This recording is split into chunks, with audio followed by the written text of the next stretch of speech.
অবসরকালীন সুবিধার টাকা পেতে আপনাদেরকে আর অফিসে অফিসে ঘুরতে হবে না। এই টাকা উঠাতে গিয়ে, নিজেদের প্রাপ্য টাকা তুলতে গিয়ে তাদেরকে ঘুষ দেওয়ার অলিখিত নিয়মও পালন করতে হয়েছে বা বাধ্য হয়ে করতে হয়েছে। 1 লক্ষেরও বেশি শিক্ষক শিক্ষিকা 2022 সালের পর, অর্থাৎ দীর্ঘ 4 বছর পর সরকারি দুটি ফান্ডের তাদের জমানো টাকার একটি অংশ ফেরত পেয়েছেন এবং পেতে যাচ্ছেন ইনশাআল্লাহ। এই দুটি তহবিলের একটি হচ্ছে বেসরকারি শিক্ষা প্রতিষ্ঠান শিক্ষক ও কর্মচারী কল্যাণ ট্রাস্ট এবং অন্যটি অবসর সুবিধা বোর্ড। এই দুটো তহবিলে জমানো টাকার একটি উল্লেখযোগ্য অংশ প্রাপ্তির মধ্যে দিয়ে 70,000-এরও বেশি শিক্ষক শিক্ষিকার জীবনে কিছুটা হলেও অনিশ্চয়তার অবসান হবে। অবসরপ্রাপ্ত শিক্ষকদের কল্যাণ নিশ্চিত করতে প্রতিষ্ঠিত দুটি তহবিলে শিক্ষক শিক্ষিকাগণ প্রতি মাসে যে টাকা জমা দেন, সেই টাকার সঙ্গে সরকারও প্রতিটি অ্যাকাউন্টের বিপরীতে নির্দিষ্ট হারে একটি অ্যামাউন্ট জমা করেন। অত্যন্ত দুঃখজনকভাবে বলতে হয়, এই টাকা উঠাতে গিয়ে, নিজেদের প্রাপ্য টাকা তুলতে গিয়ে তাদেরকে ঘুষ দেওয়ার অলিখিত নিয়মও পালন করতে হয়েছে বা বাধ্য হয়ে করতে হয়েছে।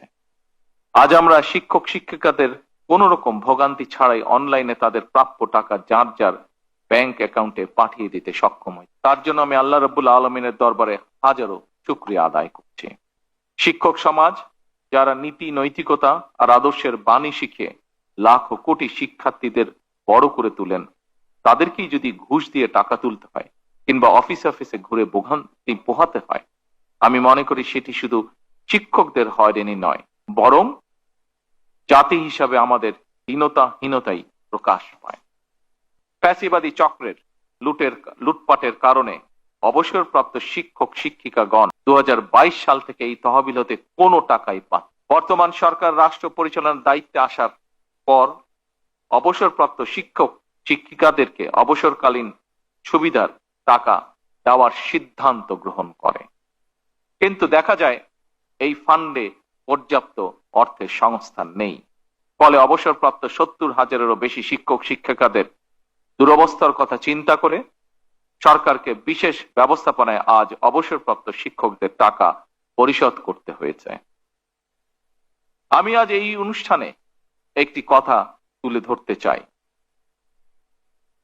যতদিন আপনাদের নির্বাচিত বর্তমান সরকার রাষ্ট্র পরিচালনার দায়িত্বে থাকবে, ইনশাআল্লাহ আমাদের সর্বোচ্চ প্রচেষ্টা থাকবে অবসরকালীন সুবিধার টাকা পেতে আপনাদেরকে আর অফিসে অফিসে ঘুরতে হবে না।